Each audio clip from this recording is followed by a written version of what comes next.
এইমাত্র অরবাবুকে নতুন জামা পরালাম। এই দেখুন, আমার চা খেতে লাগলে একটু চায়ের দাগ পড়ে গেছে। জামাটা একটু ঢোলা ছিল, আমি নিজের হাতে একটু টাইট করে দিলাম। আমার অরোয়াসনা জামাটা পরে দেখুন কত সুন্দর আছে।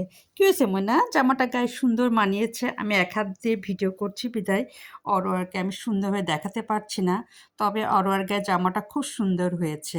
এই দেখুন, সুন্দর একটা ডিজাইনের জামা অর্ডার দিয়ে নিয়ে আসছি। সে জামাটা খুব সুন্দর লাগছে, দেখেছেন? অরোয়ার 2টা জামা আনা হয়ে গেল। ঠান্ডা আসলে আরও হুডি সহ আমরা জামা নিয়ে আসবো।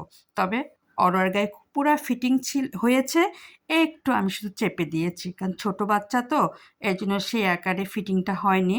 অরোয়াবাবু এই দেখুন পরে সেই সাজে বসে আছে, সুন্দর লাগছে আমার অরোয়াবাবুকে। এই দেখুন, দেখেছেন? নতুন জামা পরলে যে সবাই মন ভালো হয়, সবাই খুশি থাকে, অরোয়াকে দেখে মনে হচ্ছে। দেখেন, মায়ের চুপচাপ বসে মায়ের দিকে তাকাচ্ছে এবং হয়তো সে তার বহিঃপ্রকাশ করছে আনন্দটা। এই দেখুন, সুন্দর অরোয়াবাবুর নতুন জামা।